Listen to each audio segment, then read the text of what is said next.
I agree, and I got all the tea on identifying hobosexuals. So we gonna make this a little serious because he lived with me for 45 days, y'all. I learned so much. So let's get into part 2. So just to give you some background, my brother doesn't have a GED. He's never finished high school, college. He doesn't even have a driver's license. Speaking of driver's licenses, he will only prey on you if you have a car. You're useless to him if you do not have a car or easable access to a car. You guys already know this one. He's definitely going to drop you off at work and say he's doing it for you when he's going to be using your car. We already know that. But what we don't know, and most of y'all don't know, these niggas don't got licenses. He told me he would lie to women and he had a state ID and say, oh, this is my driver's license. Read the ID, y'all.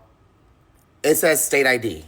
It's not a driver's license. I cannot tell you how many times he's gotten into car accidents with women's cars. And because he was unlicensed, even though it wasn't even his fault for the accident sometimes, he was still at fault because it was an unlicensed driver. They towed that girl's car. Now, he will give you some food stamps. He does get $200 a month. He'll give those to you. He will expect you to cook the food.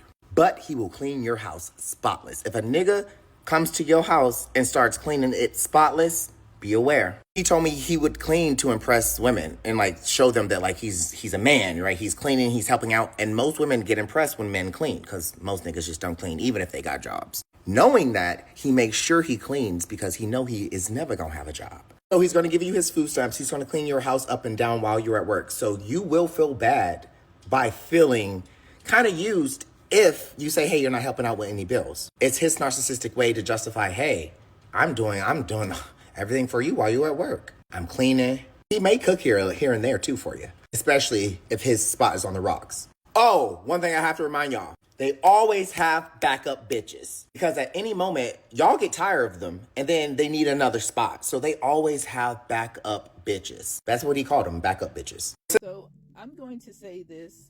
I have a male sibling who this describes to a T, but I've also dated a trans man like that and met several others who were the same exact way. So this is not just a men issue. This does not exclude trans men whatsoever. And I've even met studs like that where they're using women and doing the same exact thing.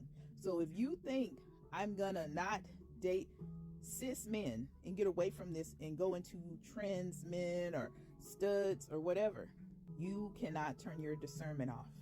My male sibling, his first set of kids was by a woman who I literally would tell her, I praised her all the time because I said, how did he even get you? And that's when I realized he dated women who couldn't see themselves. And when I found myself in that situation with this trans man, people are people. People can be predatory under any gender. You must be aware.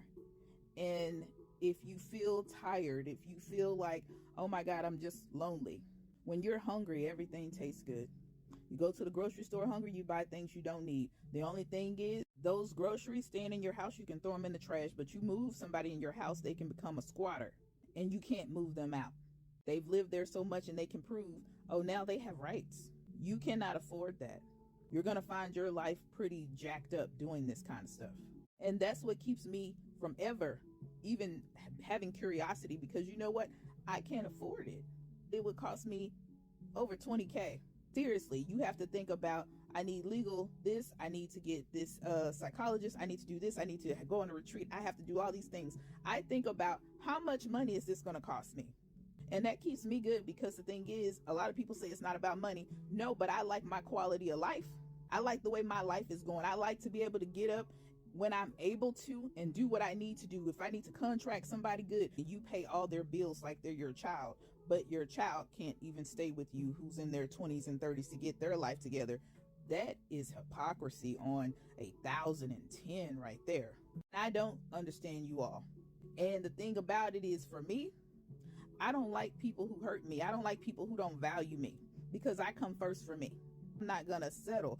And I wouldn't let somebody treat me like that. I've come from a family or relatives in a space that they didn't see me. So I'm definitely not gonna be with somebody who doesn't.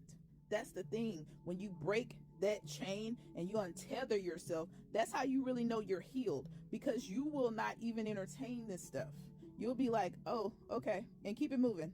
They will still attempt to engage you because they're trying to upgrade their lives. That's what energy vampires do. That doesn't mean you have to deal with it.